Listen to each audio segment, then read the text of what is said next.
बोले विश्वनाथ भगवान की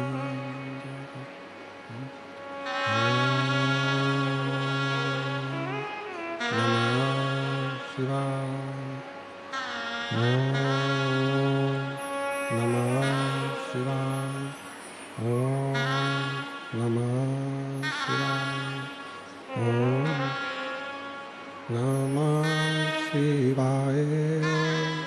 शिवाय। नमः शिवाय।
नमः शिवाय।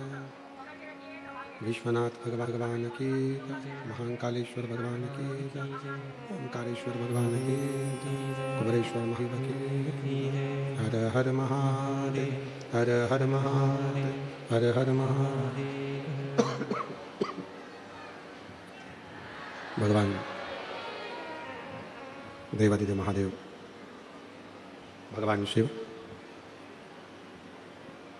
जिनकी पुनीत पावन पवित्र शिव महापुराण की कथा भगवान शिव की कृपा से, उनकी करुणा से मुंबई के मीरा भयंदर में ये पवित्र कथा चल रही है। आज कथा का तृतीय दिवस है। कथा के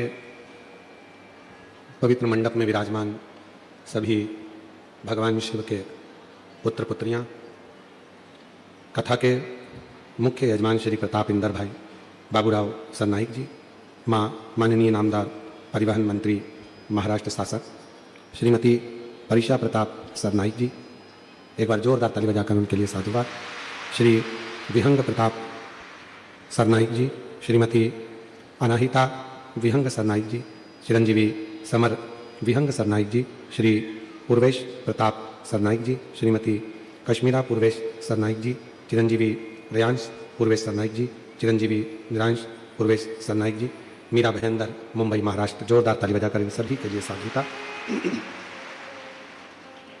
जिन्होंने ये पवित्र पावन दिव्य शिव महापुराण की कथा को आप और हमारे बीच में पहुंचाया। मुंबई की तेज रफ्तार में यह कथा जीवन का सुख प्रदान करने वाली है। हम जानते हैं कि बहुत व्यस्तता का समय है आप लोगों का भी, उसके बाद भी आप सभी ने इस पवित्र कथा का जो लाभ लिया है, इस पवित्र कथा का जो स्मरण किया है, तो वो एक जीवन का सुख प्रदान करने वाली है, एक जीवन का आनंद देने वाली है। जब हम एक कदम भी अगर भगवान देवादिदेव महादेव की ओर बढ़ाते हैं तो ये मानकर चलना कि तुम्हारा एक कदम भगवान शिव का 1000 कदम तुम्हारी ओर बढ़ता है और तुम्हारी ओर चलता है। ये एक जीवन का एक सुख प्रदान करने वाली है, जीवन का एक आनंद प्रदान करने वाली है। इधर आवाज नहीं है पंडाल में। एक भक्ति, और वो भक्ति का जो बल होता है वो शिव के करीब ले जाने का होता है। दुनिया के सारे साधन कर लीजिए, दुनिया के सारे सुख अपने पास एकत्रित कर लीजिए, दुनिया की सारी दौलत आपके पास में एकत्रित कर लीजिए, पर अंत जब व्यक्ति हॉस्पिटल में पड़ा होता है, वेंटिलेटर पर पड़ा होता है, तो वो दौलत सब अटैची भरी की भरी रह जाती है। वो पूरी संपदा आपके पास में रखी की रखी रह जाती है। तब डॉक्टर से एक बात आप लोग कहते हैं कि डॉक्टर साहब चाहे कितना भी पैसा लग जाए हमारे इस व्यक्ति की जान बचा लीजिए। तब डॉक्टर भी कहता है कि मैं पूरी मेहनत करूंगा, पूरा प्रयास करूंगा, जितना मुझसे बन सकता है उतना पूरा प्रयास करूंगा, आगे फिर उस परमात्मा की जो मर्जी होगी वो होगा। मतलब डॉक्टर भी जानता है कि मुझसे भी बड़ा एक डॉक्टर और है जो ऊपर से अपनी लीला करता रहता है, अगर उसने अपना डमरू बजा दिया तो पक्का है कि इसकी जान बच सकती है। यदि उसने कृपा कर दी, उसने अगर बता दिया कि उसने कह दिया कि ये हो सकता है, तो फिर जान बच सकती है। और तेरी कृपा बिना ना हिले एक भी लेते सांस तेरी कृपा से ननू बखान क्या करूं मैं राखों के ढेर का, चपटी भगवत मेरे खजाना कुबेर का।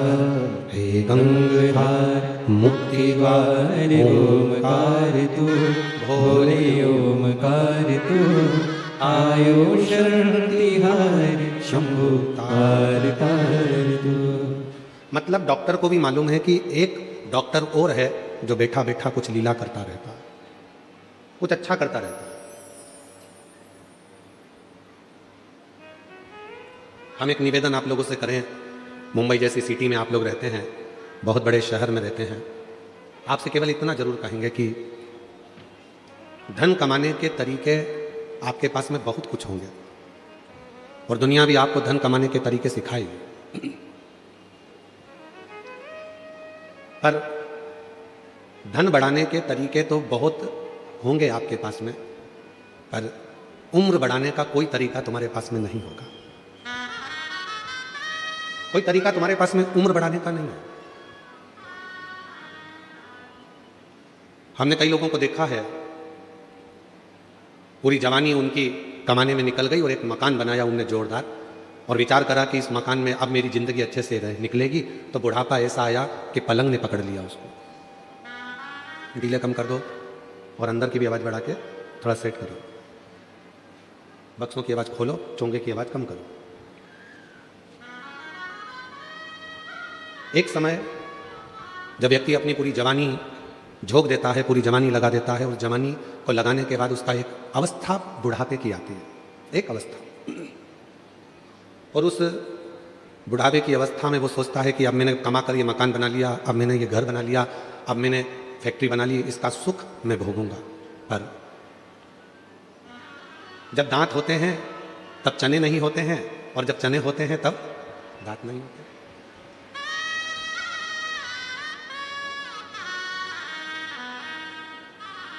सुख को ढूंढने के लिए पूरी जिंदगी निकाल दी अपन ने, पूरी जिंदगी, और वो सुख हमसे दूर भागता रहा। वो सुख मिला नहीं। वो सुख प्राप्त नहीं हुआ। आखिरी में फिर मालूम पड़ा कि वो सुख तो हमारे हाथ में लगता ही नहीं, प्राप्त होता ही नहीं, हुआ ही नहीं। एक गेम होता है, साबुन रखा है, शैम्पू रखा है, सर्फ की थैली रखी है, बिस्कुट रखा है, बहुत सारा सामान सामने रखा है। उसको रिंग दिए जाते हैं, 10 रुपए के 5 रिंग। उस रिंग को फेंकोगे, जिसमें चले गया वो तुम्हारा हो गया।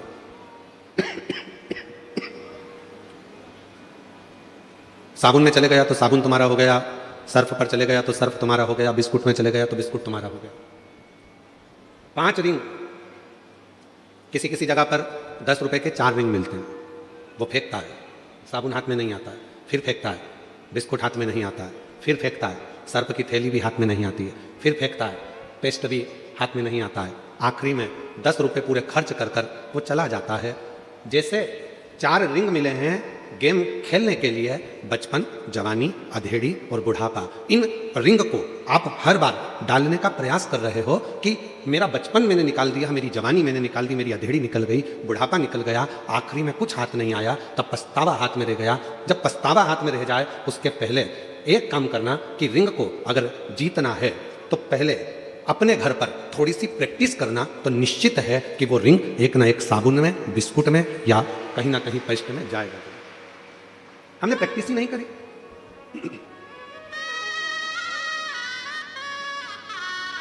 जीवन खत्म हुआ तो जीने का ढंग आया, जब सम्मा बुझ गई तब महफिल में रंग आया। जीवन पूरा चले गया तब लोगों को समझ में आया कि मैंने पूरी जिंदगी गंवा दी, केवल शिव को एक लोटा जल ना चढ़ा पाई। पूरा जीवन निकाल दिया, मैंने भगवान की भक्ति ना कर पाई। मेरा पूरा जीवन निकल गया और मैं भगवान का भजन ना कर पाई।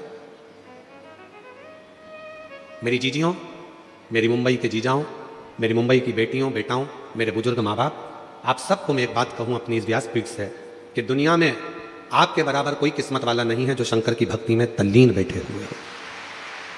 तल्लीन बैठे बहुत हैं।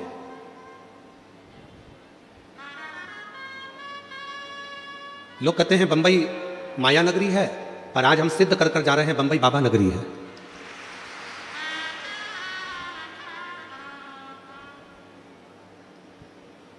ये महाराष्ट्र छत्रपति वीर शिवाजी का है।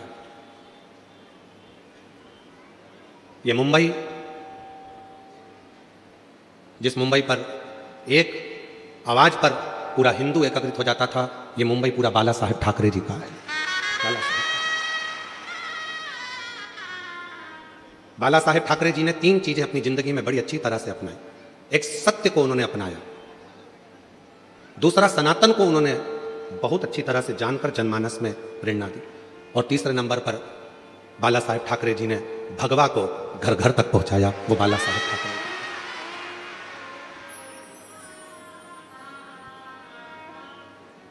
मुंबई में किसी विधर्मी की, महाराष्ट्र में किसी विधर्मी की निगाहें ऊपर नहीं होती थी जब बाला साहेब ठाकरे जी का एक हुक्म हो जाता था। जब हाथ में भगवा लेकर जब बाला साहेब ठाकरे जी अपनी हुंकार भर देते थे सिंह जैसी, तो सब अपने अपने बिल में जाकर घुस जाते थे। वो गर्जना बाला साहेब ठाकरे जी की थी। वो गर्जना बाला साहेब ठाकरे जी की थी।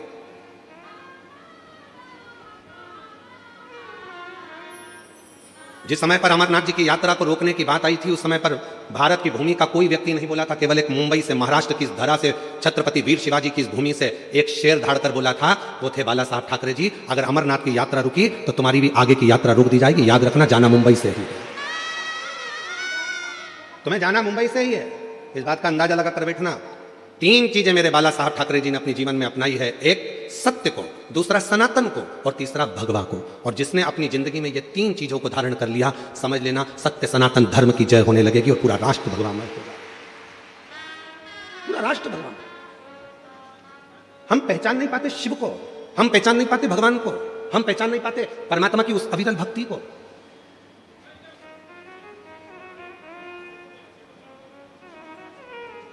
मेरी जीजियों, आप जब शंकर जी के मंदिर में 1 लोटा जल लेकर जाती हो तो केवल वो जल नहीं रहता, आपका विश्वास रहता है। आप जब शंकर जी के मंदिर में 1 लोटा जल लेकर पहुंचती हो तो वो जल नहीं रहता, वो आपका भरोसा रहता है। जब आप शिव जी के मंदिर में एक लोटा जल लेकर जाती हो, वो केवल भरोसा विश्वास नहीं, आपके भीतर की शिव चरणों की दृढ़ता रहती है।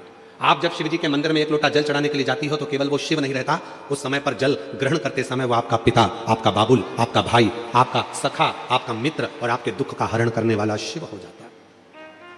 वो शिव है। बस याद रखिएगा, हाथ में बांधने वाली घड़ी कभी कभी बंद हो जाती है।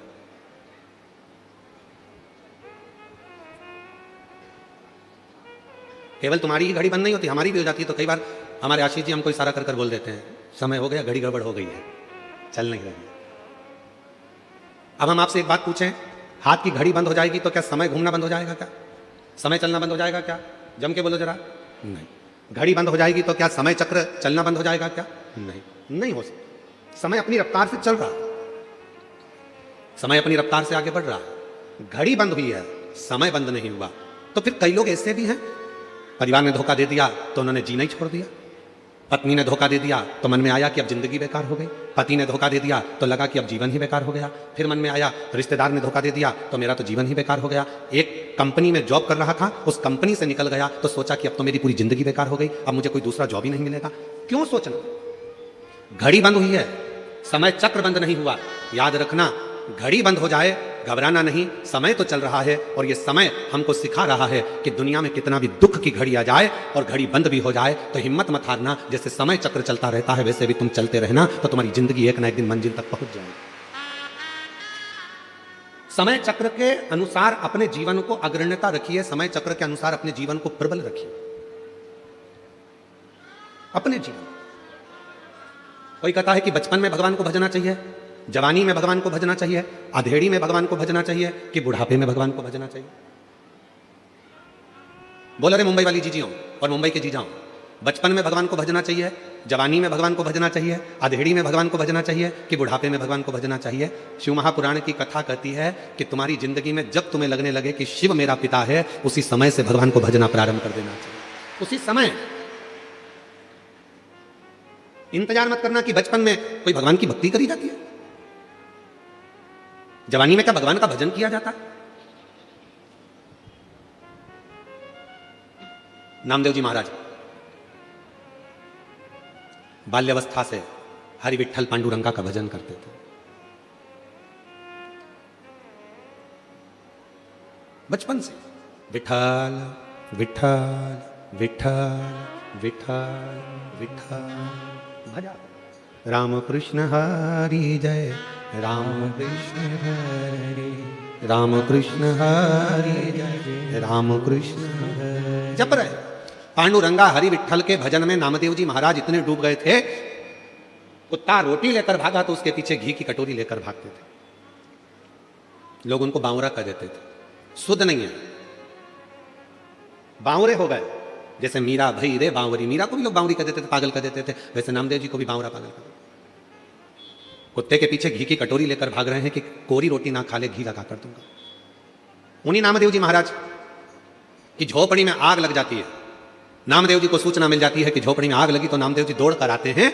आग धधक कर जल रही थी। नामदेव जी ने दंडवत प्रणाम करा अग्निदेव को और हाथ जोड़कर कहा, वारे हरि विठ्ठल, इतने दिन से बुला रहा था, आज इतने दिन के बाद आया है।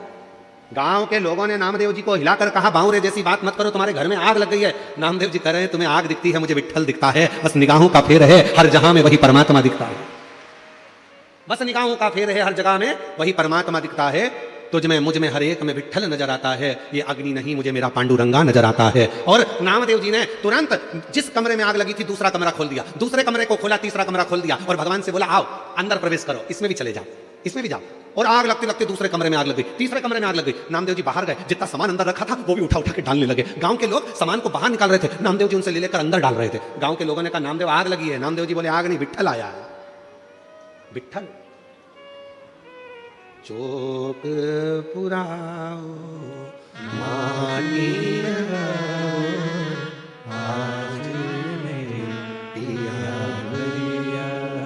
आज मेरा विठ्ठल आया है, पांडुरंगा आया है। वो गीत जो आप लोग हमेशा गुनगुनाते रहते हो। आप तो मुंबई जगत के लोग हो और फिल्मों से आपका नाता है, तो आपको स्मरण में आना चाहिए, बहारो फूल बरसाओ मेरा महबूब आया। आज मेरा हरि विट्ठल आया, अग्नि के रूप में आया, अग्नि के स्वरूप में आया। गांव के लोगों ने गादी निकाल ली थी, कम्बल निकाल लिया था, रजाई निकाल ली थी, नामदेव जी ने सब ले जाकर डाल दी। और डालने के बाद गांव के लोगों ने अब देखा पूरा घर धधक कर जल रहा था। अब क्या उड़ेगा नामदेव, ठंड पड़ रही है इतनी तेज, क्या करेगा नामदेव। इतने में गांव के लोगों ने कह दिया, अपन ने तो निकाला था कम्बल, अपन ने निकाली थी दरी, अपन ने निकाली थी गादी, इसने सब डाल दी, इसलिए अब इसको रात को कोई भी ना तो दरी देगा, ना कम्बल देगा, ना गादी देगा, इसको ठंड में कुकड़ने दो, ठंड में कांपने दो। नामदेव जी महाराज एक पेड़ की छांव में सो गए। ठंड लग रही थी बहुत तेज, कुकड़ कर सो रहे थे। मेरे हरि विट्ठल ने विचार करा, इसने मुझे अग्नि के रूप में भी देख लिया और कहा कि मेरा हरि विट्ठल आया तो मुझे तो अदा करना पड़ेगा अपना फर्ज। मेरे हरि विट्ठल ने, गांव के लोग तो चले गए और मेरे हरि विट्ठल ने नामदेव जी का जो मकान जला था उसी मकान को इतना जोरदार बना दिया और उसमें नामदेव जी को ले जाकर रात की रात में सुला भी दिया। सवेरे गांव के लोगों के नेत्र खुले, गांव के लोगों ने विचार करा, चलकर देखो नामदेव जी की हालत क्या है। जो नामदेव जी को देखने गए तो आम के पेड़ के नीचे नामदेव नहीं थे, मकान के अंदर डनलप का सुंदर गद्दा था, मखवल की रजाई थी, मखवल का तकिया था, खूब आराम से नामदेव जी सो रहे थे। नामदेव जी को जगाकर गांव के लोगों में से एक बहुत धनिक व्यक्ति था, पैसे वाला व्यक्ति था, उसने नामदेव जी को जगाकर पूछा, नामदेव ये बता ये मकान किसने बना दिया रात की रात में। नामदेव जी बोले, मेरे रिश्तेदार आए थे। अच्छा, ये गादी भी उनने, हाँ, तकिया भी उनने, हाँ, रजाई भी उनने, हाँ। तो उसने कहा, नामदेव इतना जोरदार मकान तो हमने कहीं नहीं देखा, तेरे रिश्तेदार से कह के एक मकान मेरा भी बना दे। नामदेव जी ने कहा, लगा आग, लगा। कोई आग लगा के बस्ती बसा लेता है, कोई आग लगा के बस्ती बसा लेता है, कोई वीराने में भी दीप जला लेता है। वो श्री हरि विट्ठल के परम भक्त हैं नामदेव, जो हर जगह पर भक्ति के बल पर उस हरि विट्ठल का दर्शन कर लेते हैं। ये उनके ऊपर हरि विट्ठल की कृपा है, दया। पड़ोसी कह रहा है हमारा मकान बनवा दो, लगा आग लगाना कोई साधारण नहीं है, पूरा समर्पित होना साधारण नहीं है। मेरी जीजियों, कई लोग ऐसे हैं संसार में जो 3 बार 4 बार 5 बार पशुपति व्रत कर लिए, 5 बार प्रदोष कर लिया, 4-6 बार सोमवार के व्रत कर लिए, उसके बाद भी शिव जी सुनते नहीं है तो उसके मन में आता है बाबा मेरी सुनते नहीं है। क्यों नहीं सुनते? क्योंकि आपका समर्पण पूरा नहीं है। जिस दिन आपका समर्पण पूरा हो जाएगा उस दिन मेरा देव अधिदेव महादेव आपका हो जाएगा। समर्पण कहां पूरा है? पक्का था, मन में यह विश्वास था कि पशुपति व्रत करूंगी मेरा काम होगा, मन में यह विश्वास था कि सीहोर जाऊंगी, कुबरेश्वर धाम पर जाकर कंकर शंकर पूजन करूंगी, रुद्राक्ष लाऊंगी, मेरा बाबा मुझे संभाल लेगा। जब विश्वास है तो परमात्मा है, अगर विश्वास ही नहीं तो परमात्मा कहां से होगा? भरोसा ही तो परमात्मा है। आप इतनी संख्या में आए हो, इतनी संख्या में आप लोग आए हो। आप में से कई माताएं ऐसी हैं जिनको पूरा भरोसा है, आप में से कई मेरे जीजा ऐसे हैं जिनको पूरा भरोसा है, आप में से कई बेटा बेटी ऐसे हैं जिनको पूरा भरोसा है, आप में से कई बुजुर्ग ऐसे हैं जिनको पूरा भरोसा है कि मैं कल्याण में इस मीरा रोड पर कथा सुन रही हूं, भयंदर में बैठकर, मुंबई में बैठकर, वहां की मिट्टी अगर मेरे शरीर पर लगेगी और यह पक्का है कि मैं जो मांग कर जाऊंगी मेरा 3 महीने में मेरा बाबा मेरी मुराद पूरी करेगा, मतलब करेगा, निश्चित करेगा।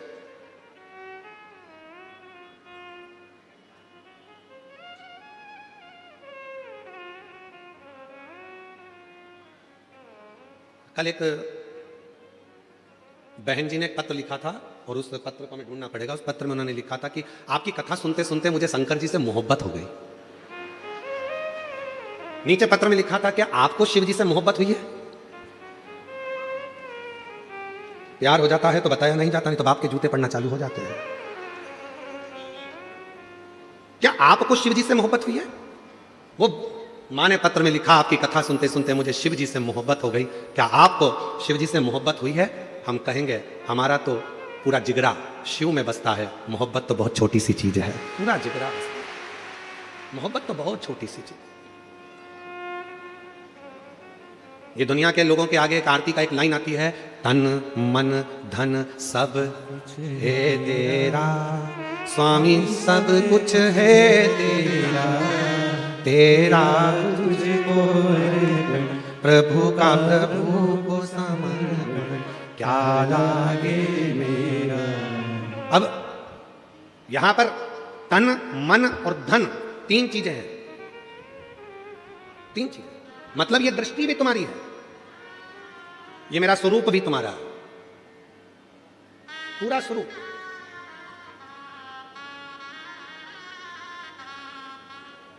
कहा गुरुजी तन मन धन लिखा है तो इसमें धन मतलब अपने घर का जितनी प्रॉपर्टी है, जितना धन है सब भगवान का नहीं, तुमने कमाया है, तुम्हारा है, मना कौन कर रहा?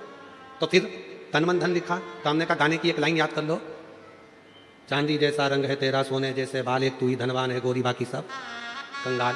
मतलब तेरे पास में इतना वैभव, परमात्मा ने तुझे करोड़पति बनाकर भेजा है, लाखों के नेत्र देकर भेजा है, लाखों की किडनी देकर भेजा है। दुनिया का जो व्यक्ति कहता है कि मैं गरीब हूं, समझ लेना पक्का झूठ बोलता है। परमात्मा ने किसी को भिखारी बनाकर पैदा नहीं करा, परमात्मा ने करोड़पति बनाकर पैदा करा।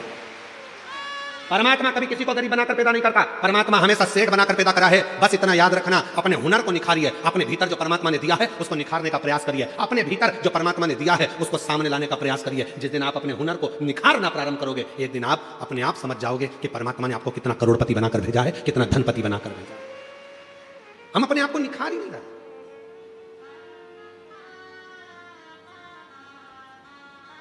कई माताएं अपने बच्चे से कहती हैं, बनो तो राम बनो, बनो तो श्रवण बनो, और बच्चा चिल्लाकर कहता है मम्मी तुम तो कभी नहीं कहती हो कि बनो तो कृष्ण बनो। माँ ने कहा हम इसलिए नहीं बोलते कि तुम समझोगे कि भगवान कृष्ण ने माखन को चुराया, भगवान कृष्ण ने चीर चुराया, तो हमको लगता है कि तुम भी कुछ वैसा ना करने लगो, इसलिए हम तुम्हें कृष्ण नहीं, हम तुम्हें राम बनने को कहते हैं, हम तुम्हें श्रवण बनने को कहते हैं। इतनी देर में बच्चा कहता है अगर तुम कहती हो कि राम बनो श्रवण बनो तो मैं राम बनने को तैयार हूं। जैसे दशरथ जी ने अपनी पूरी सत्ता राम जी को सौंपी थी, लाओ जरा तिजोरी की चाबी सौंपी है, देव हमको तिजोरी के साथ, कठिन है। इसलिए अपने बच्चों से कहना कि बनना तो छत्रपति वीर शिवाजी बनो, बनना तो दुर्गावती बनो, बनना तो झांसी की रानी बनो, और बनना तो बाला साहेब ठाकरे जैसे प्रबल शेर बनो जिसकी गर्जना से पूरा देश गूंजता। रामकृष्ण परमहंस बनो, स्वामी विवेकानंद बनो। बनना है तो अपने जीवन में कुछ अच्छा करने के लिए जागरूकता का प्रभाव परमात्मा ने जो तुमको भेजा है उसको निखारने का प्रयास करिए, उसको निखारो। कितना सुंदर एक चरित्र है शिव महापुराण में, जरा देखिएगा। धनु राजा के दो पुत्र हुए, रंभ और करम। दोनों के घर में औलाद नहीं थी। जल में बैठकर दोनों तप कर रहे थे, इतने में एक मगर आ गया और मगर ने करम्ब को खा लिया।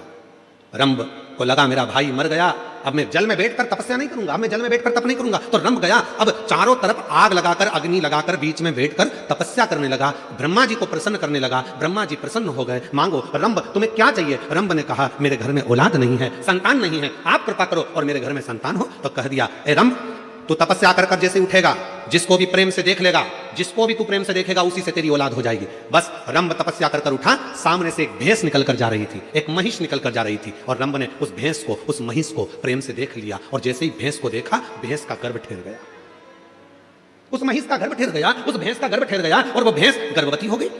भैंस जब अपने मालिक के घर पहुंची, उसका जो पति था भैंसा, महिषा, उसने देखा कि मेरी पत्नी गर्भवती हो गई, इसके गर्भ में किसका बच्चा है। भैंसे ने ध्यान लगाया तो मालूम पड़ा कि वो रंभ का पुत्र है। क्रोध में आ गया महिषा, और महिषा को क्रोध आया, भैंसे को क्रोध आया, और रंभ के साथ वो युद्ध करने चले गया, और आखिरी में उसने रंभ को मार डाला। जैसे ही रंभ मर गया, उसके नगर के लोगों ने उसका अंतिम संस्कार करना प्रारंभ करा। चिता लगाई, अंतिम संस्कार हो रहा है, चिता पर लेटाया, चारों तरफ से आग लग गई। इतने में भैंस को लगा, उस भैंस को जिसके गर्भ में बच्चा था, उस भैंस को लगा कि मेरे गर्भ में इसका बच्चा है जो जल रहा है, जिसकी चिता जल रही है, पर पति तो मेरा यही है, क्यों ना अब मैं अपने भी प्राण त्याग दूं, अपने पति के साथ ही सती हो जाऊं। और वो भैंस दौड़ती दौड़ती अग्नि में कूद पड़ी। जैसे ही अग्नि में कूदी, इतने में उसका एक बच्चा हो गया, जिसका जन्म होते से ही, प्रकट होते से ही उसने मनुष्य का और भैंस का दोनों का रूप धारण करना प्रारंभ कर दिया। उसका नाम महिषासुर हो गया, उसका नाम था महिषासुर। भैंस का रूप धारण कर कर, भैंसे का बड़ा रूप धारण कर कर सामने आ गया।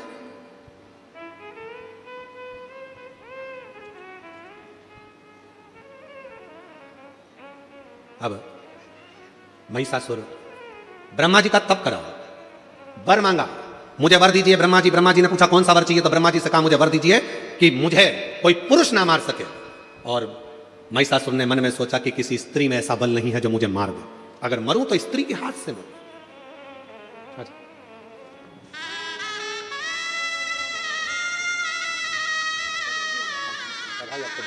सीए भी बनने की और दूसरे बेटे का भी अच्छा जॉब। एक बार जोरदार ताली बजाओ।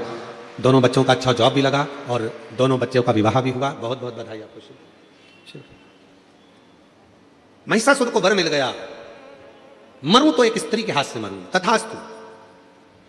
खूब उपद्रव मचाया उस महिषासुर ने, बहुत बहुत उपद्रव मचाया। इतना उपद्रव महिषासुर ने मचाया, चारों तरफ हाहाकार मच गई। हर जगह पर लोग घबराने लगे, डरने लगे, भय खाने लगे। इतना भय उत्पन्न होने लगा महिषासुर के कारण कि देवताओं के पास में दौड़ दौड़ कर जाते, प्रार्थना करते, इस महिषासुर को मार दो। ब्रह्मा जी ने कहा ये महिषासुर ऐसे मरने वाला नहीं है, ये मरेगा तो किसी स्त्री के हाथ से मरेगा, इसको देवता नहीं मार सकते, इसको मारेगी तो केवल एक नारी मारेगी। अब देखिए, जो कथा चल रही थी वो यहां पर आकर जुड़ी है। आपके अंदर एक भगवान ने ऐसा गुण देकर भेजा है, उस गुण को आपको निखारना, उस गुण को निखारना। कैसे मरेगा? देवताओं से जाकर कहा, आप सबकी धर्म पत्नियों को जाकर कहिए कि कोई एक इस महिषासुर को मार दे।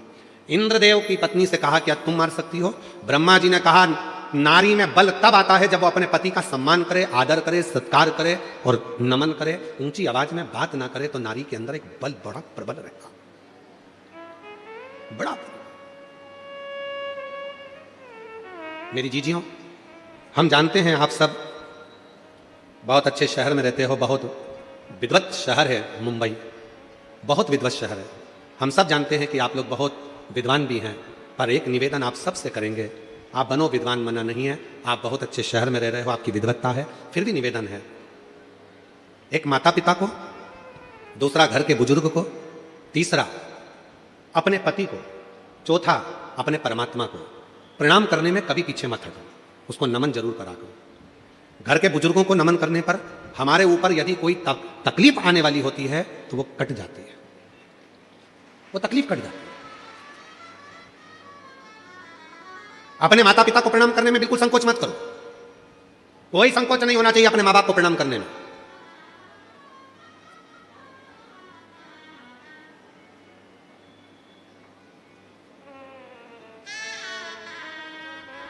एक हमारे बहुत अच्छे जजमान हैं, बहुत अच्छे हैं, उनके 4 लड़के हैं, 2 विदेश में रहते हैं, 2 इंडिया में रहते हैं, भारत में, और बड़े बड़े शहर में रहते हैं। और हमारे जजमान ब्यावरा के पास में रहते हैं। तो हमने उनसे कहा कि अब तुम बुजुर्ग हो गए हो दोनों, तो बेटों के पास क्यों नहीं चले जाते? तो कहा, गुरुजी हम गए थे, हम विदेश के दोनों बेटों के पास गए, हमारा एक बेटा बेंगलोर में रहता है, हम वहाँ भी गए, फिर एक हमारा बेटा हैदराबाद में रहता है, हम वहाँ भी गए। अच्छा, तो फिर अब इस अवस्था में, इतनी बुढ़ापे अवस्था में तो तुमको बेटों के पास रहना चाहिए, तो फिर यहाँ क्यों वापिस ब्यावरा आ गए, फिर वापिस यहाँ रह रहे हो, क्यों? गुरुजी, हम वहां रह तो रहे थे, पर ऐसा लग रहा था कि वहां से हमारा अपनापन खत्म हो चुका था। गुरुजी, मां बाप के पास जैसे बेटा रहता है, उसको लगता है कि ये मेरे मां बाप हैं और इनके पास जो कुछ भी है उसमें मेरा हक है। जैसा बेटा रहता है अपने मां बाप के पास में और उसको लगता है कि ये मेरे मां बाप है और उनके पास जो है उस पर मेरा हक है। पर आज हम आपसे कहते हैं गुरुजी, जब मां बाप अपने बेटे के पास रहते हैं तो ऐसा लगता है कि हम किसी पड़ोसी के घर में कुछ दिन रहने के लिए आए हैं, किसी पड़ोसी के घर में आए, हमें अपना हक नहीं लगता, डर लगता है। सामान तेज गिर गया, बेटा जाग कर आएगा, कुछ कह देगा, पानी ज्यादा गिर जाएगा तो बहू कुछ कह देगी, कुछ कहूंगी तो पोता पोती कुछ कह देंगे, डर सा रहता है। इसलिए गुरुजी, हम उनके पास नहीं, अपने गांव में ब्यावरा के पास में रहते हैं, 2 रोटी बनाकर खा लेते हैं, कम से कम भय की जिंदगी तो नहीं जीते, अपनी गुड जिंदगी को जीने का प्रयास करें। क्यों हो रहा है? किस लिए हो रहा है? क्या कारण है जो आज माता पिता को अपने बच्चों के पास रहने में भय उत्पन्न होने लगा है? भय लगता है क्यों?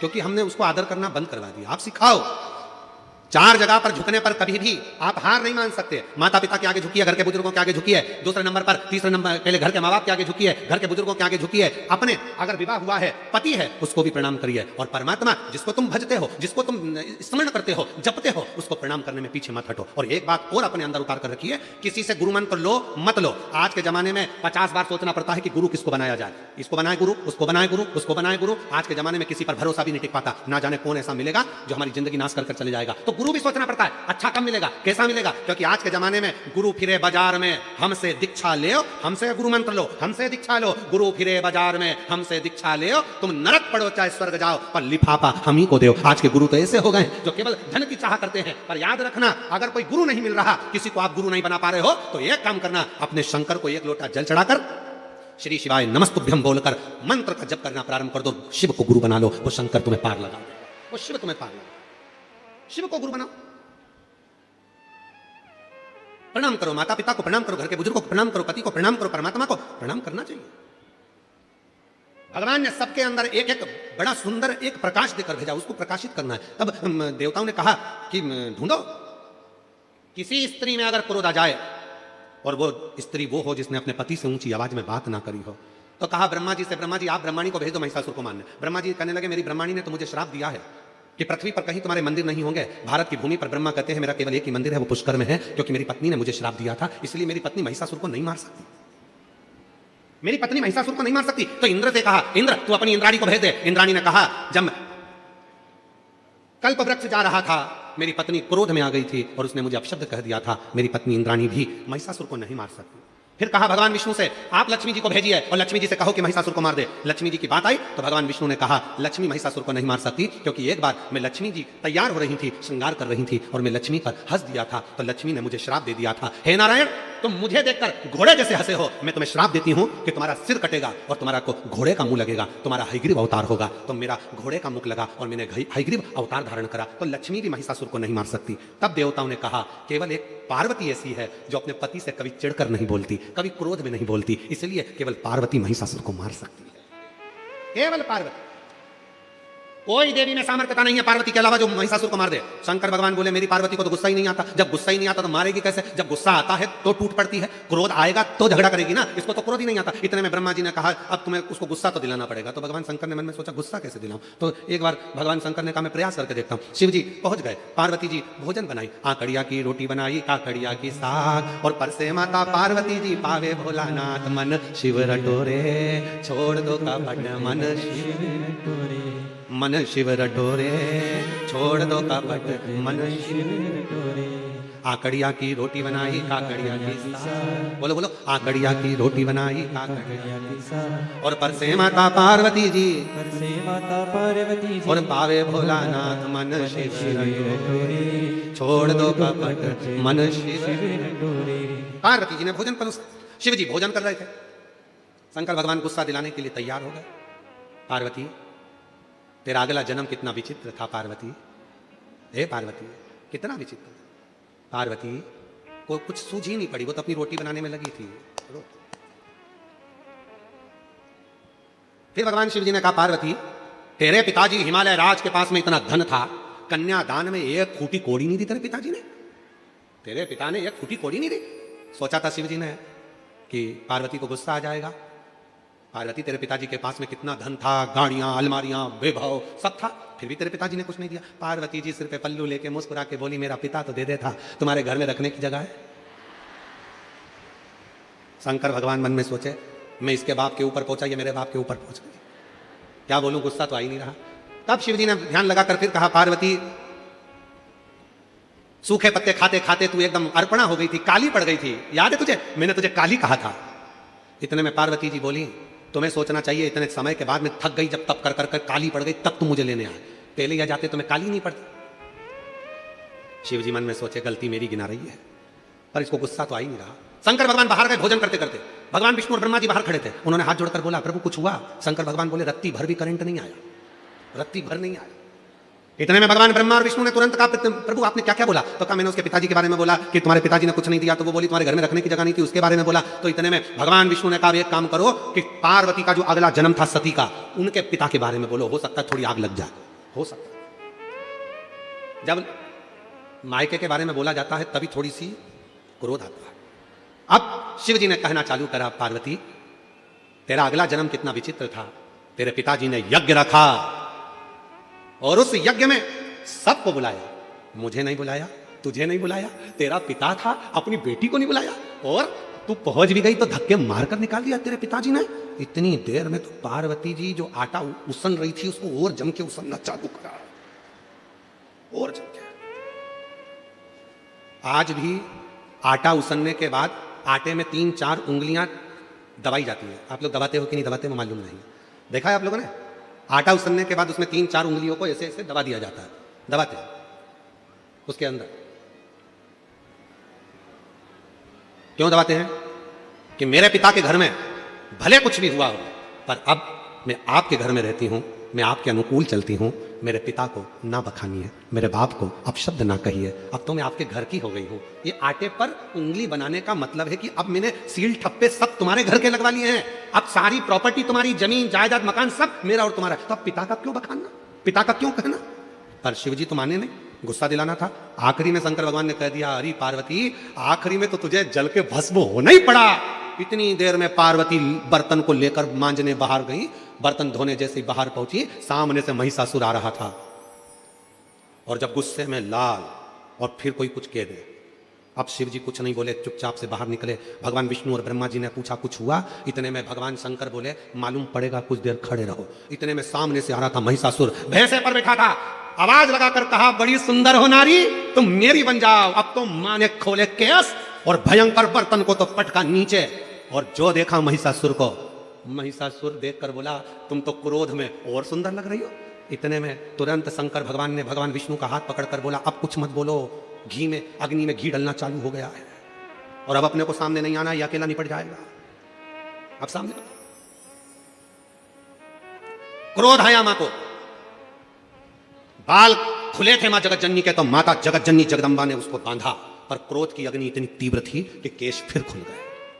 इसलिए हमने देखा है जब माताएं लड़ने के लिए जाती है पड़ोसी पड़ोसन के यहां, तो फुल एनर्जी से बोलती, बोल तो जरा, पूरी एनर्जी एकदम।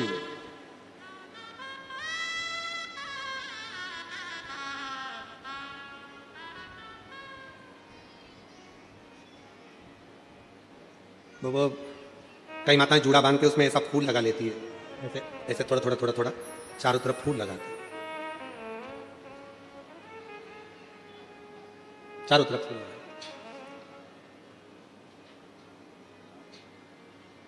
हमारा निवेदन है, वो फूल देखकर फ्लावर मत समझ लेना। जूड़ा बंधा है मतलब फायर है, जूड़ा बंधा है मतलब प्रबल है। पार्वती मैया ने अपना जूड़ा बांधा, जो जाने लगी केश फिर खुल गए। इतने में महिषासुर बोला मैं तुझे अपनी बनाऊंगा। पार्वती जी ने जो जगदंबा का रूप रखा, ठहाका लगाया, सिंह को बुलाया। भैंसे पर था महिषासुर, मां चढ़ गई सिंह पर। सारे देवता पुकारने लगे मेरी मां को, सारे सारे। और जब महाराज, जब देवताओं ने पुकारा, आवाज लगाई, निवेदन किया, देवी दुर्गे उमा विश्व जननी रमा मातु तारा, एक जगदम्बा तेरा सहारा। देवी दुर्गे उमा विश्व जननी रमा मातु तारा, एक जगदम्बा तेरा सहारा। हे हजारों मां अपराध मेरा, हुआ धम पातक पुतोरा। हे हजारों मां अपराध मेरा, हुआ धम पात की पुत्र बेरा। पुत्र होवे आदा तुम्ही मां को सदा पुत्र प्यारा। एक जगदम्बा तेरा सहारा। देवी दुर्गे उमा विश्व जननी रमा मातु तारा, एक जगदम्बा तेरा सहारा, एक जगदम्बा तेरा सहारा। सारे देवता पुकारने लगे मां कृपा करिए, करुणा करिए, मां दया करिए, ये सारा उपद्रव इस महिषासुर ने मचा रखा है, आप हमारी लाज रखिए, लाज रखिए। और तेरे भक्त जनों पर माता भीड़ पड़ी है भारी, और दानव दल पर टूट पड़ो मां, ऐसी कृपा कर। हजारों लाखों शेरों पर सवार होकर गर्जना करती हुई इस महिषासुर पर टूट पड़। हे सप्तशृंगी कृपा कर, हे मां मुंबा देवी कृपा कर, हे मां चंडी कृपा कर, हे मां कमला कृपा कर, करुणा कर।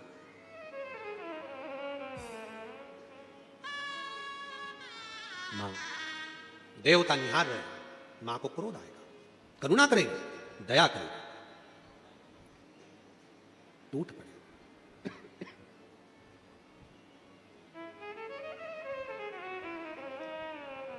और मां करुणा करने वाली मां, दया करने वाली मां आदि शक्ति से प्रार्थना करे, निवेदन करे।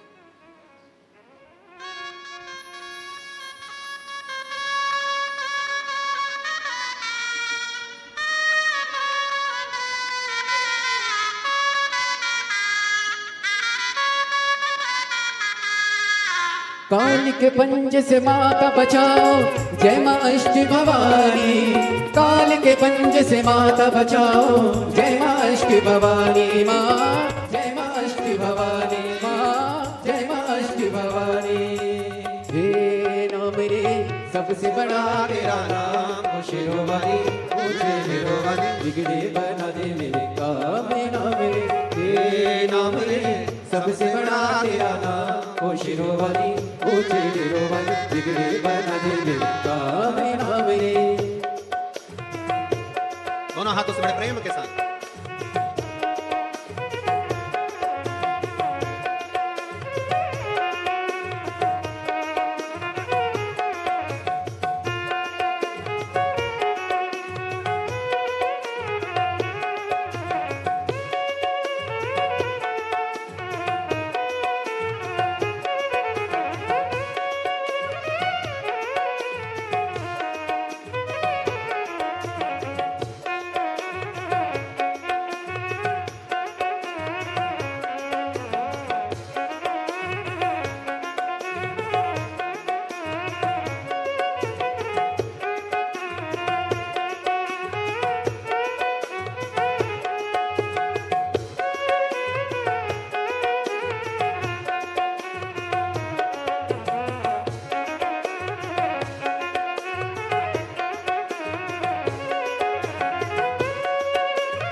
कटने पले ऐसी घड़ी है, विपदा आनी पड़ी है। ऐसा कटने पले ऐसी घड़ी है, विपदा आनी पड़ी है।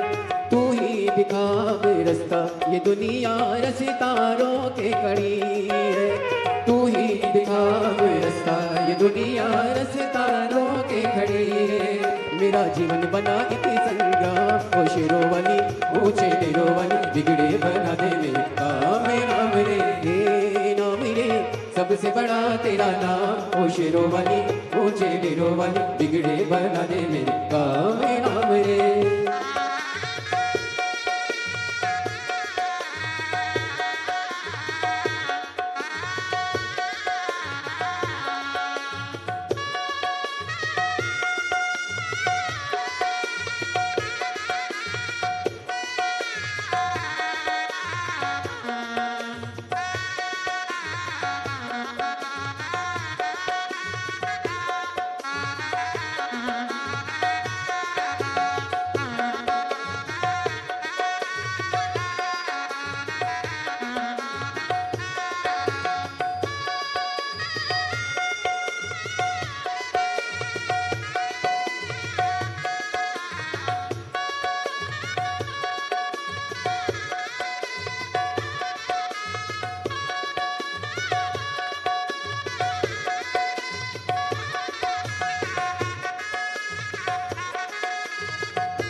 भक्तों को दुष्टों से छुड़ाए, बुझती ज्योति जगाए।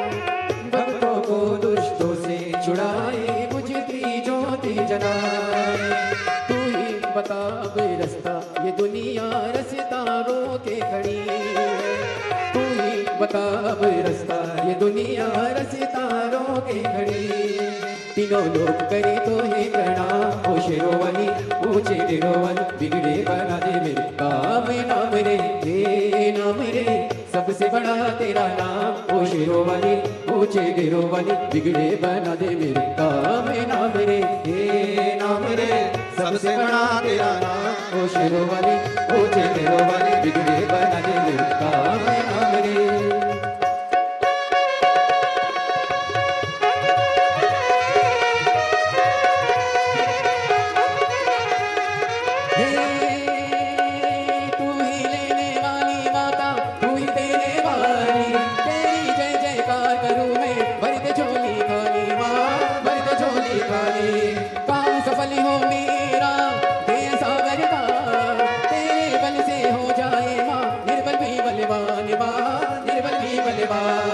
बीच भंवर में डोली रही है पार लगा दे नैया जय जगदम्बे अष्ट भवानी अम्बे गौरी मैया माँ अम्बे गौरी मैया माँ अम्बे गौरी मैया हे नाम रे सबसे बड़ा तेरा नाम ओ शेरों वाली ऊंचे तेरों वाली बिगड़े बाबने राम नाम रे हे नाम रे सबसे बड़ा तेरा नाम ओ शेरों वाली ऊंचे तेरों वाली बिगड़े बना दे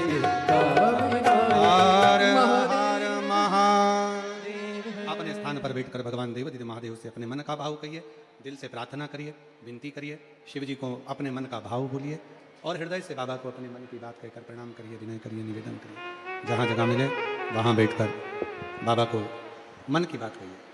आज कथा तृतीय दिवस में पहुँच रही है, कल कथा का चतुर्थ दिवस रहेगा। चौथे दिन की कथा मतलब 5 दिन की कथा में चौथे दिन की कथा को क्या कहते हैं? शिवरात्रि। और परसों के दिन कल का कथा का समय तो यही रहेगा 2 बजे से 5 बजे तक। परसों 28 तारीख को कथा विराम होगी, उसका कथा का समय सुबह 8 बजे से 11 बजे तक रहेगा और कथा 11 बजे विराम होगी। ये कथा 2025 की विराम की कथा रहेगी और 2026 में फिर वही 4 से 10 जनवरी बड़े आनंद के साथ diamond industrial park 4 national highway number 8 Palsana जिला सूरत में 4 से 10 जनवरी तक दोपहर में 2 बजे से 5 बजे तक शिव महापुराण की कथा रहेगी। भाव से आप और हम उस कथा का लाभ लेंगे। फिर जनवरी में ही 16 से 22 जनवरी बड़ौदा गुजरात में शिव महापुराण की कथा रहेगी 22 तारीख तक। उसके बाद में उत्तर प्रदेश वालों के लिए बधाई है बहुत बहुत। उत्तर प्रदेश में प्रयागराज में माघ मेले में 27 से 31 जनवरी तक 5 दिवसीय शिव महापुराण की कथा 1 बजे से 4 बजे तक सतुआ बाबा सेवाश्री खाक चौक महावीर मार्ग पाटुन पुल नंबर 1 माघ मेले में 5 दिवसीय शिव महापुराण की कथा।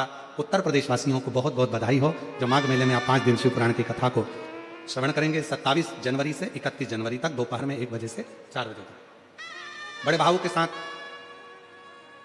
जो भी शिव भक्त सतुआ बाबा शिविर में कथा श्रवण करने के लिए आ रहे हैं उनको बहुत बहुत साधुवाद है। और भाव से ये पवित्र कथा सतुआ बाबा शिविर में चलेगी, जिसका लाभ आप और हम सब लेंगे और अपने जीवन को धन्य बनाएंगे। भाव से बाबा को अपने मन का भाव करिएगा, हृदय से प्रार्थना करिए। 2 दिन की कथा हो रही है, कल और परसों। दिल से बाबा को अपने भाव व्यक्त करिएगा।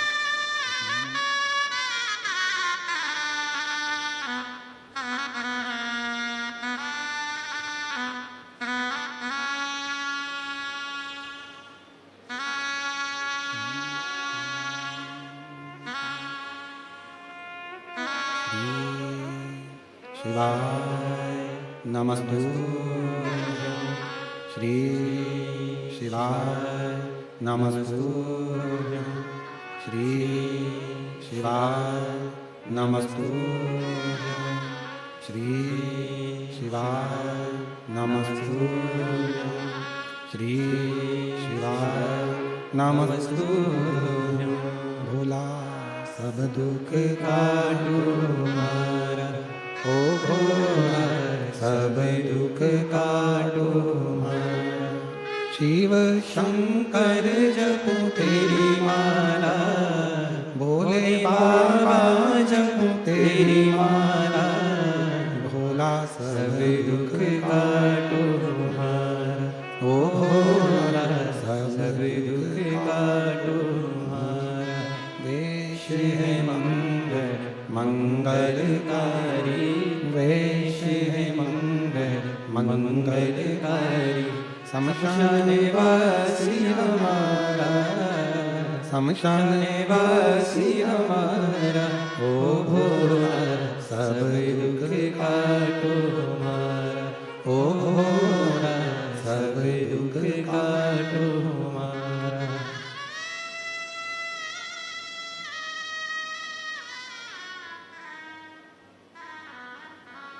बाबा देवादिदेव महादेव भगवान शिव, ओगरदानी, त्रिकालदर्शी, कैलाशी, अविनाशी भगवान शिव की कथा करें। महिषासुर मां जगत जननी जगदम्बा अंबा माता पर उनको देखकर अपशब्द पर अपशब्द कर रहा था। मैया को क्रोध आ गया। रिटर्न बढ़ाओ, बाहर की आवाज ज्यादा आ रही है अंदर। माता को क्रोध आ गया और देवी दुर्गे उमा विश्व जननी रमा मातु तारा, एक जगदम्बा तेरा सहारा, एक जगदम्बा तेरा सहारा। माँ हजारों सिंह के ऊपर चढ़कर, सिंह की सवारी कर कर महिषासुर पर दौड़ पड़ी। महिषासुर माता को अपशब्द पर अपशब्द कह रहा था। इतने में मां चढ़ी सिंह पर और जो महिषासुर पर दौड़ पड़ी तो महिषासुर के छाती पर जो त्रिशूल का प्रहार करा, महिषासुर के प्राण उसी समय छूट गए। देखिए जरा कितनी कृपा है मां की। भगवान शंकर ने केवल माता को थोड़ा सा बल दिया है। जब महिषासुर का मर्दन हो गया, महिषासुर समाप्त हो गया, तो मां पार्वती जी ने शिवजी से कहा, इतनी शक्ति मुझ में कैसे प्रकट हो गई जो मैंने इतने बड़े असुर का संहार कर दिया? इतने बड़े असुर का संहार मैंने करा, इतनी शक्ति मुझ में प्रकट कैसे हुई? भगवान देवादिदेव महादेव ने कहा, सुनो पार्वती, तुम जब महिषासुर का संहार कर रही थी, उसी समय मैंने भगवान ब्रह्मा और विष्णु के सामने संपूर्ण जगत की स्त्रियों को, घर में जन्म लेने वाली एक बेटी को, घर में जन्म लेने वाली एक नारी को, घर में जन्म लेने वाली एक कन्या को, घर में जन्म लेने वाली एक स्त्री को मैंने उसी समय पर वर दे दिया था कि जगत में, संसार सागर में, पृथ्वी पर जो भी कन्या, एक लड़की अगर पृथ्वी पर जन्म लेगी तो उस नारी के संग में शंकर भगवान की आदि शक्ति भी उसके अंदर विराजमान रहेगी। शिव जी के साथ में आद्य शक्ति भगवान शंकर की प्रत्येक नारी के साथ में विराजमान, प्रत्येक नारी।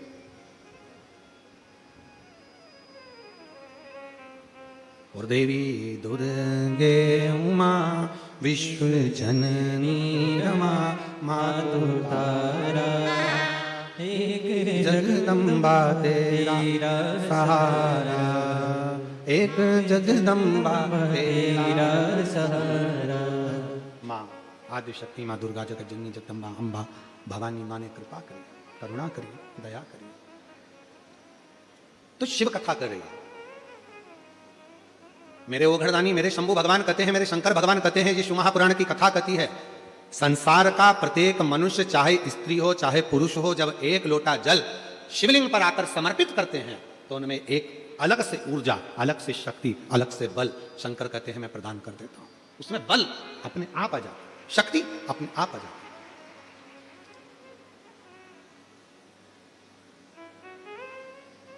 कितनी माताएं हैं जो सोमवार का व्रत करती हैं? जरा हाथ उठाना। बहुत सारी हैं, रखो रखो रखिए। आप में से कई माताएं ऐसी भी होंगी, कई जीजियां ऐसी होंगी जो कई सालों से हो सकता है आप में से कई माताएं ऐसी हों जो कुंवारी अवस्था में भी अपने मायके में भी व्रत करती हैं।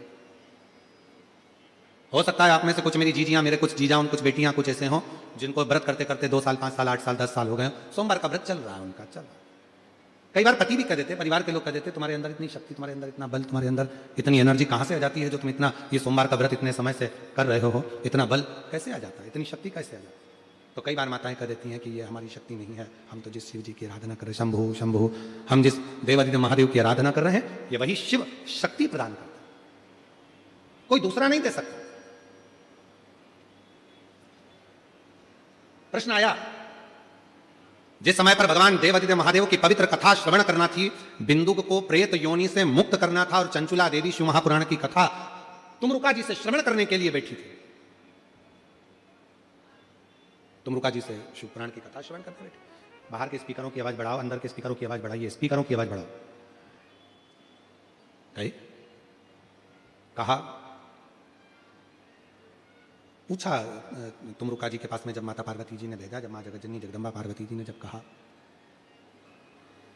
और पार्वती जी ने जब कहा कि अगर तुम्हारे पति को प्रेत योनि से मुक्त करना है, शंभु शंभु शंभु शंभु शंभु, जब तुम्हारे पति को प्रेत योनि से मुक्त करना है, तो क्या तुम तुमरुका जी से जाकर शिव महापुराण की कथा श्रवण कर सकती हो? और तुमरुका जी कोई साधारण नहीं है।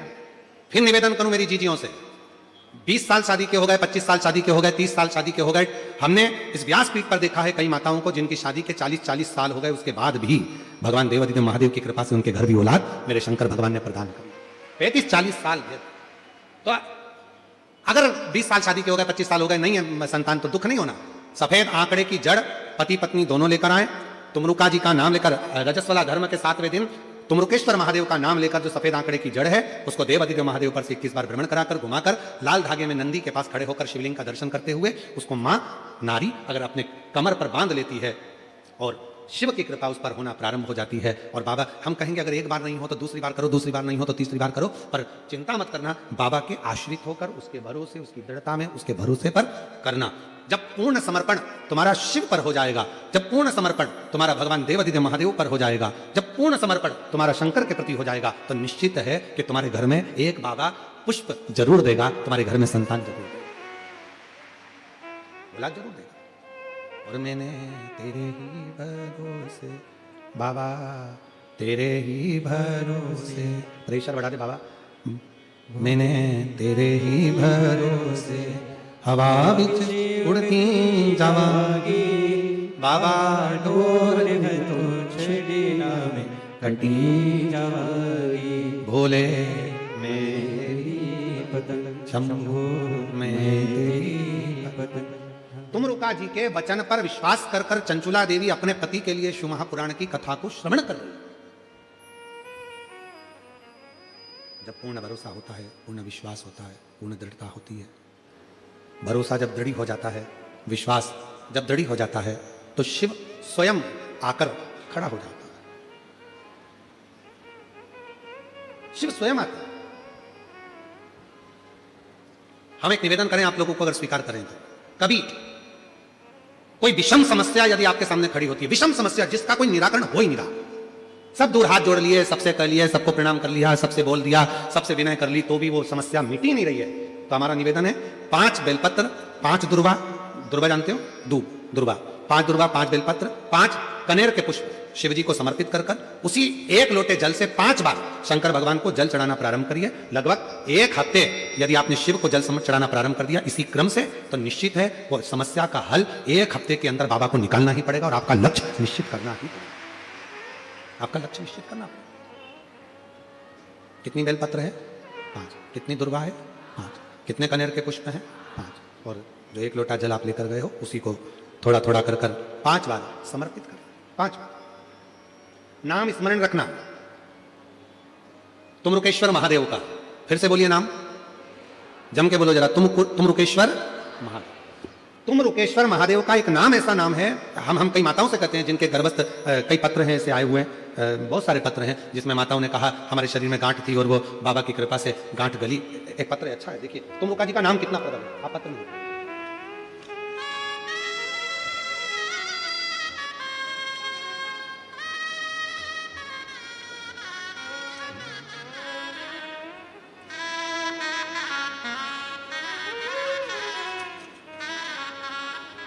मेरा नाम सागर इंगले है, मैं पुणे का निवासी हूँ। बाबा 1 लोटा जल का वर्णन कर रहा हूँ, कहीं बैठे हो? मेरा नाम सागर इंगले है, मैं पुणे से हूँ, कहीं बैठे हो तो हाथ हिला सकते हैं, और अगर यहाँ हो तो 1 बेलपत्र लेने के लिए आ सकते हैं। मेरा नाम सागर इंगले है, कहीं बैठे आप ही हैं, आ जाइए 1 बेलपत्र लेने। मैं पुणे का निवासी हूँ। बाबा 1 लोटा जल का वर्णन करें कि 1 लोटा जल से कैसे सफलता मिलती है। गुरुदेव, अचानक मेरी तबीयत बहुत खराब हो गई थी और एडमिट करना पड़ा। बहुत सारी टेस्ट हुए, टेस्ट में गुरुजी मेरी मेरे हार्ट में खून की गांठ बताई गई। डॉक्टर बोले कि अगर गोलियों से खून की गांठ अगर नहीं गली तो हम आगे का ट्रीटमेंट बढ़ाएंगे। तभी आपकी कथा के बारे में मेरी बहन ने मुझे बताया, हम सीहोर भी गए, वहां रुद्राक्ष भी लिया, और आपके कहे अनुसार हमने पिपलेश्वर महादेव के नाम से शिवजी को जल चढ़ाना प्रारंभ किया, और हर शनिवार को हम पीपल की वृक्ष का भी पिपलेश्वर महादेव के नाम से जल चढ़ाने लगे। बाबा की कृपा, रुद्राक्ष का जल पीना प्रारंभ करा और दूसरी बार फिर वापस जाकर हमने डॉक्टर को टेस्ट कराया तो बाबा की कृपा ऐसी हुई कि गठान पूरी तरह से गल गई थी। डॉक्टर बोले कि आगे कोई ट्रीटमेंट की जरूरत नहीं है और ना ऑपरेशन की जरूरत है, आप पूर्ण तरह से स्वस्थ हैं। यह शिव की उदाहरण। एक तुमरुका जी का नाम, कुंदकेश्वर महादेव का नाम, पिपलेश्वर महादेव का नाम, बटकेश्वर महादेव का नाम। ये नाम इतने प्रबल नाम है कि यदि गर्भ में, गर्भ बच्चादानी में या शरीर के किसी भी भाग में अगर मान लो गांठ पड़ भी जाती है और यदि आप कुंदकेश्वर महादेव का नाम लेकर या तुमरुकेश्वर महादेव का नाम लेकर या पिपलेश्वर महादेव का नाम लेकर जब आप बेलपत्र को नंदी के पास बैठकर खाना या जल पीना शिव जी का प्रारंभ करते हो तो धीरे धीरे धीरे धीरे वो गांठ अपने आप गलना प्रारंभ हो जाती है, अपने आप गलती। आ जाइए।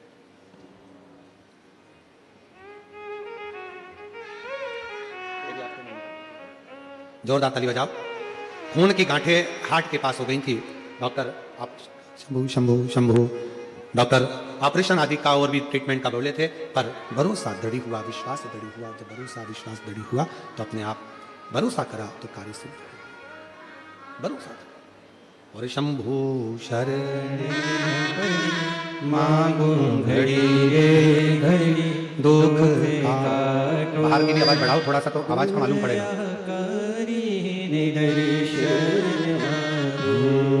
शंभू शरण मांगू घड़ी दुख काटो दया शिव कथा कर रही है। भगवान शंकर का पवित्र चरित्र करा। जो कार्य हम शिव को एक केंद्र मानकर करते हैं उसका फल मिलता जरूर। यदि शिव को केंद्र माना, एक पत्र और है, एक विश्वास,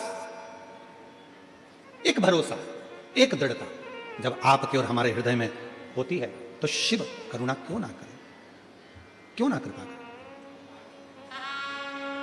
भगवान शंकर कैसे करुणा ना करे। इसीलिए आप लोगों को कल भी कहा था कि ऐसे दयालु नाथ से रिश्ता बनाइए, ऐसे दयालु नाथ से रिश्ता बनाइए, मिलता रहेगा आपको जो कुछ भी चाहिए, मिलता रहेगा आपको जो कुछ भी चाहिए। मांगा है भोलेनाथ से वरदान एक ही, मांगा है भोलेनाथ से वरदान एक ही।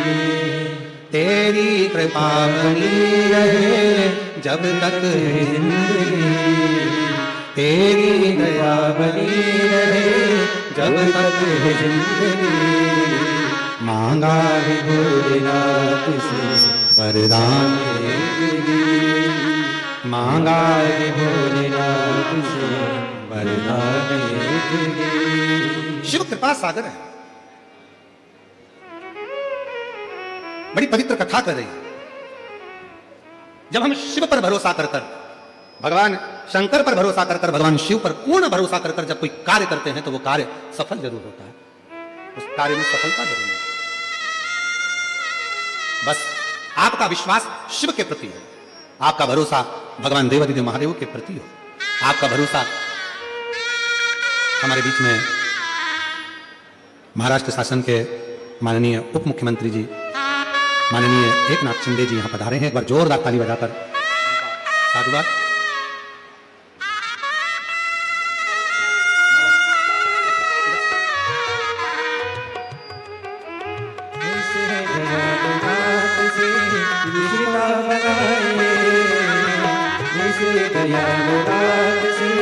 रिश्ता बनाए मिलता रहेगा आपको जो कुछ भी चाहिए, मिलता रहेगा आपको जो कुछ भी चाहिए। ऐसा करिश्मा होगा जो ऐसा करिश्मा होगा मांगा है भोलेनाथ से मांगा है भोलेनाथ से वरदान एक ही। मेरी कृपा बनी रहे जब तक है जिंदगी, तेरी कृपा बनी रहे जब तक है जिंदगी।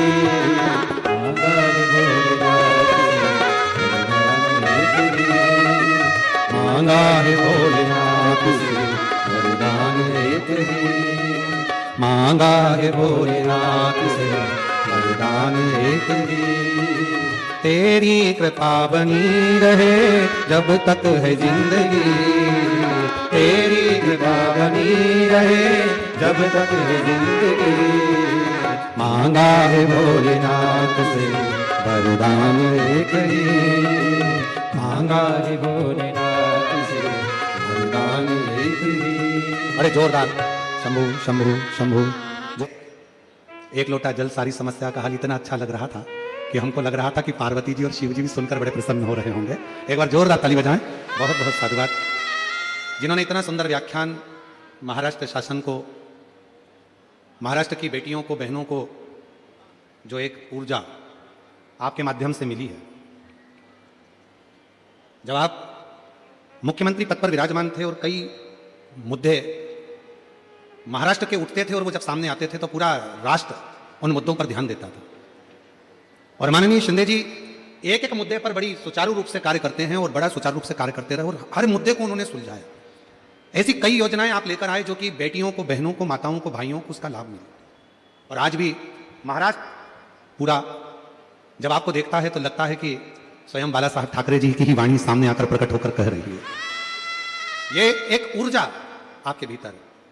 बड़े भाव से आप शिवपुराण की कथा में आए।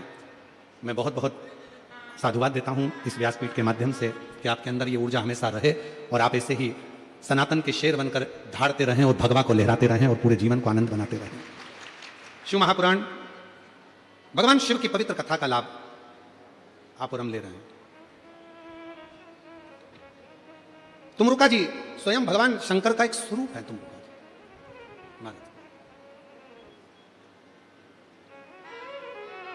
और जब तुमरुका जी ने शिव महापुराण की कथा का वाचन करना प्रारंभ किया तो एक बड़ा सुंदर प्रसंग आता है कि आप भगवान देवादिदेव महादेव के पास में भले आप बचपन में ना जा पाए, जवानी में ना जा पाए, अधेड़ी में ना जा पाए, पर बुढ़ापे में शिव की आराधना, साधना बहुत जरूरी है। शिव की आराधना बहुत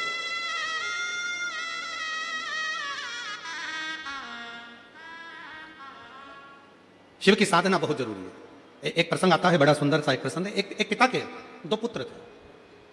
देखिए शिव करुणा सागर कैसा है, शिव दया सागर कैसा। एक पिता के दो पुत्र थे। दोनों पुत्र बड़े हो गए और बड़े होकर एक पुत्र ने कहा, पिताजी मुझे तुम्हारे साथ में नहीं रहना, अब आप मुझे मेरा हिस्सा दे दीजिए और मैं ये गांव छोड़कर शहर में जाना चाहता हूं। शिवपुराण का यह प्रसंग बड़ा सुंदर प्रसंग है। पिताजी ने समझाया बेटे को कि तू मान जा, पर मानता नहीं और बेटा नहीं माना। आखिरी में जायदाद का हिस्सा करा गया। पिताजी ने 3 हिस्से प्रॉपर्टी के कर दिए, धन के कर दिए, जमीन के कर दिए। एक बड़े बेटे को दे दिया, छोटे बेटे को दे दिया, एक हिस्सा खुद का रख लिया। समय बीता, बेटा अपना हिस्सा लेकर चला गया, शहर में गया और जाते ही उसके 3 मित्र बन गए। पहला मित्र बना उसका ताली मित्र, दूसरा मित्र बना उसका थाली मित्र और तीसरा मित्र बना उसका प्याली मित्र। और हमने पहले भी कथाओं में कहा है, आज फिर कहते हैं कि जब हम बहुत उन्नति की सीढ़ी पर चढ़ते हैं, बहुत वैभव की ओर बढ़ते हैं, तरक्की करते हैं, तो 3 मित्र हमारे जरूर सामने आते हैं। पहला होता है ताली मित्र, जो आपकी प्रशंसा कर कर आपको कहीं ना कहीं नुकसान देने का प्रयास करेगा, वो होता है ताली मित्र। दूसरे नंबर पर होता है थाली मित्र, जो आपको होटल तक लेकर जाएगा, अपने पैसे से तुमको खिलाएगा, अपना पैसे से तुमको लत लगाएगा भोजन की, होटल की, और होटल के भोजन की लत लगाकर फिर तुम्हारे पैसे से वो खुद खाए, उसको कहते हैं थाली मित्र। और तीसरे नंबर पर है प्याली मित्र, आपको पीना याद नहीं है पर वो अपने पैसे से तुम्हें मय खाने में ले जाकर कहीं ना कहीं गलत दुकान पर ले जाकर आपको पीने की आदत डलवाएगा। इसलिए शिव पुराण की कथा कहती है 3 मित्रों से बचने का प्रयास करना। पहला ताली मित्र, दूसरे नंबर पर बोलते जाओ जम के थाली मित्र, और तीसरे नंबर पर प्याली मित्र। ये 3 मित्र बर्बादी की ओर लेकर जाते। जब पिता ने हिस्सा दे दिया और हिस्सा प्राप्त होने के बाद बेटा शहर में चला गया। बेटा शहर में गया, शहर में जाकर उसके 3 मित्र बन गए, जिन्होंने उसका धन देखा, वैभव देखा, पैसा देखा, खूब सारा धन देकर 3 मित्र बने और वो तीनों मित्रों ने साथ में रहना प्रारंभ करा और रहते रहते रहते रहते एक दिन उसको बर्बादी के सिरे पर लाकर छोड़ दिया। बर्बादी के सिरे। मेरी जीजियों, मेरे जीजाओं, मेरी बेटियों, बेटाओं, मेरे बुजुर्ग माँ बाप, एक बात का स्मरण अपनी जिंदगी में रखना,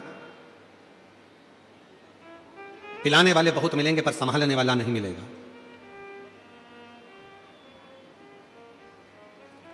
बर्बाद करने वाले ढेर मिलेंगे पर आबाद करने वाला कोई ना मिलेगा। इसलिए अपनी सावधानी अपने साथ में होना बहुत जरूरी है, बहुत जरूरी। जो बेटा गया था शहर में वो थोड़े ही दिन में पूरा बर्बाद हो गया, पूरा बर्बाद, कुछ नहीं बचा, कोई संपदा नहीं, पूरी की पूरी बर्बादी उसकी हो गई। आखिरी में वो अकेला पड़ गया। जो मित्र बने थे, ताली मित्र, प्रशंसा करने वाले, थाली मित्र, खिलाने वाले, प्याली मित्र, मैं खाने में ले जाने वाले, मदिरा की दुकान पर ले जाने वाले, ये तीनों मित्र भी साथ छोड़ दिए, कुछ भी उसके पास में नहीं बचा। तब उसके स्मरण में आया, अब करूं तो करूं क्या मैं? क्या अपने गांव वापिस चले जाऊं? अगर गांव जाऊंगा पिताजी धक्का मारकर निकाल देंगे तो कहां जाऊंगा? फिर भी एक बार प्रयास करता हूं कि गांव जाता हूं। मित्र के पास गया, पहले गया अपने मित्र ताली मित्र के पास, अरे यार तू तो मेरा साथ देता था, मेरे को बस गांव जाने के लिए मुझे 100 रुपए दे दे, 100 रुपए ना दिए। फिर गया थाली मित्र के पास में जो होटल में बैठकर साथ में खाता था, उससे कहा मुझे थोड़ा सा पैसा चाहिए, मुझे गांव जाना है, उसने भी नहीं दिया।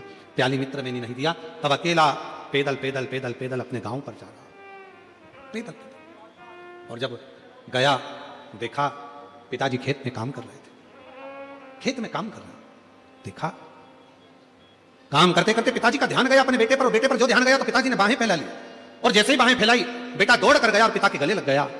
पिता के जैसे ही गले लगा तो बेटा रोकर धड़क कर रोकर कहता है, पिताजी मैंने पूरा धन बर्बाद कर दिया, पूरा पैसा मेरे दोस्तों ने खा लिया, सब कुछ मैं बर्बाद हो गया, सारे पैसे को मैंने गलत जगह पर लगा दिया, और तो भी आपने मुझे अपने गले से लगा लिया। पिताजी ने कहा, बेटा धन चले गया कोई बात नहीं, संपदा चली गई कोई बात नहीं, पर तू तो मेरे पास में आ गया ना, चिंता मत कर, चिंता मत कर, तू मेरे नजदीक में है ना। जैसे एक पिता अपने पुत्र के लिए बाहें फैलाकर, हाथ फैलाकर खड़ा है और कैसा भी पुत्र है उसको गले से लगा रहा है, उसी तरह मेरा शिव है, उसी तरह मेरा शंकर है, उसी तरह मेरा देव अधिदेव महादेव है, बाहें फैलाकर खड़ा है। जब दुख आए, तकलीफ आए, कष्ट की घड़ी हो, बहुत दुनिया ने धोखा दे दिया, ठोकर लग जाए, तब आखिरी में एक लोटा जल लेकर शिव के शिवालय तक पहुंचना प्रारंभ कर दो, मेरा बाबा तुमको गले लगाना प्रारंभ कर देगा, अपने हृदय से लगाना।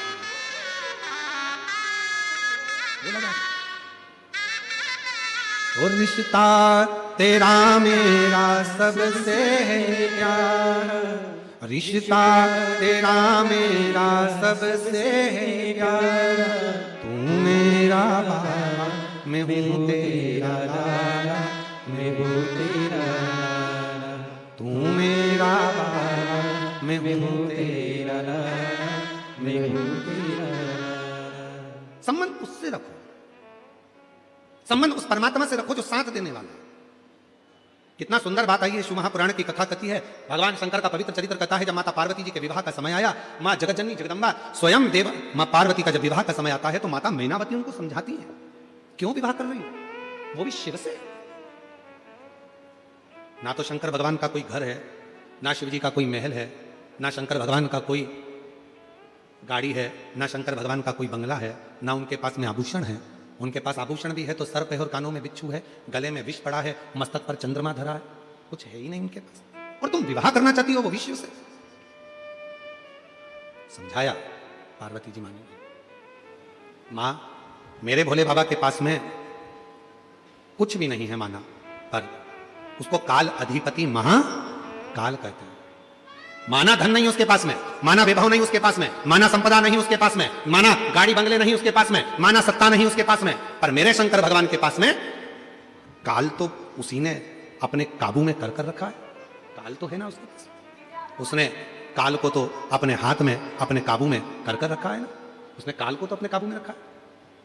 बहुत है मां, और कुछ भी नहीं चाहिए। मेरी जीजियों एक बात आपसे पूछे, जरा उत्तर दीजिएगा। आपकी घड़ी खराब हो जाए, सुधरवाने के लिए कपड़े की दुकान पर जाओगे, किराने की दुकान पर जाओगे, फ्रिज की दुकान पर जाओगे, या घड़ी की दुकान पर जाओगे? जम के बोलो, आवाज नहीं आई। घड़ी की दुकान।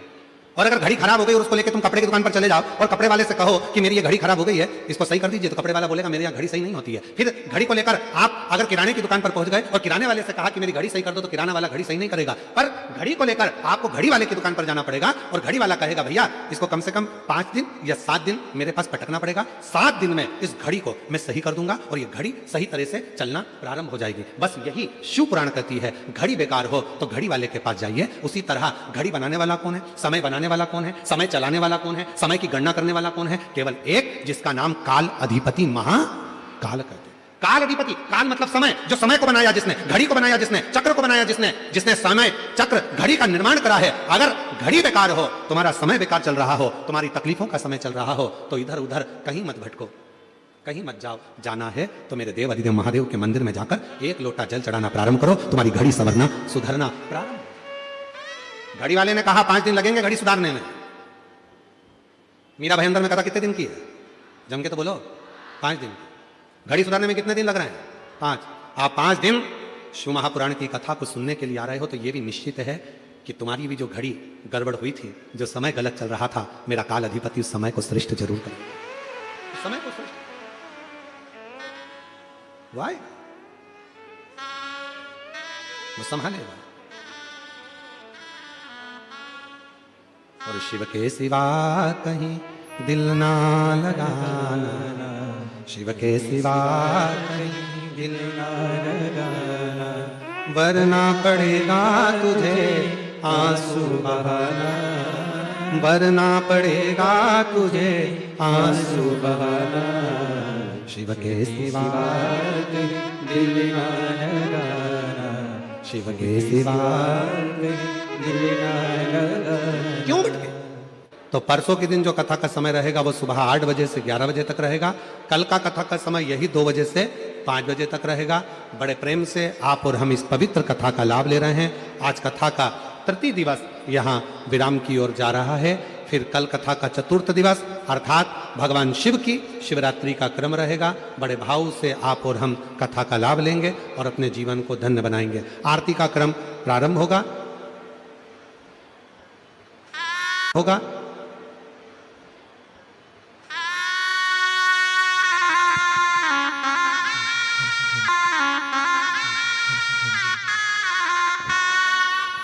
आरती का क्रम प्रारंभ हो रहा है। आप और हम आरती में सम्मिलित हो रहे हैं। शिवों का नाम भोले भज शिवों का नाम, ब्रह्मा विष्णु सदा शिव, भोले भोलेनाथ महाशिव, हरिदास हरा ओम हरे हरे हरे कानन चतुरानन पंचानन राजे, वो भोले पंचानन राजे,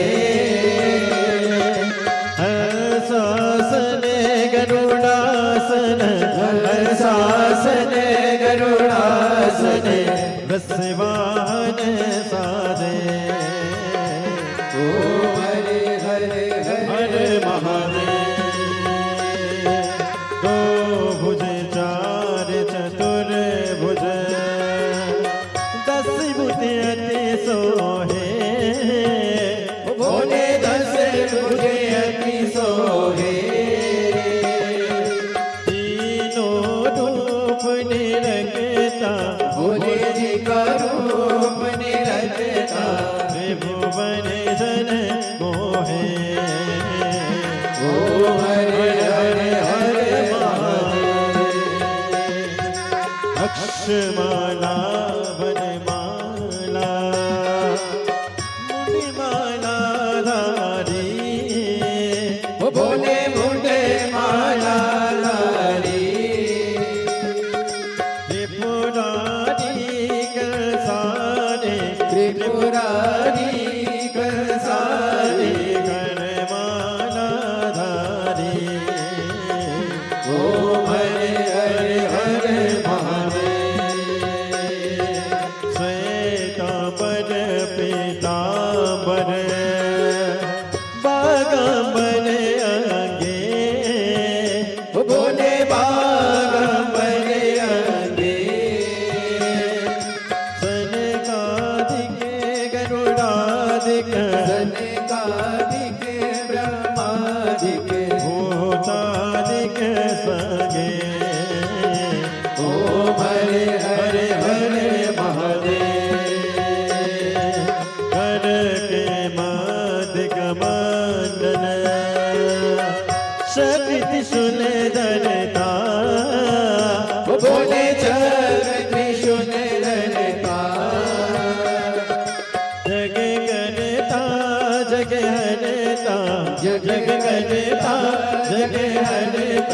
जग पालन करता। ओम हरे हरे हरे महादेव। ब्रह्मा विष्णु सदा शिव जानत अविवेका। बोले जानत अविवेका। अक्षर के माते ओम अक्षर के माते तीनों एका। ओम हरे हरे हरे महादेव।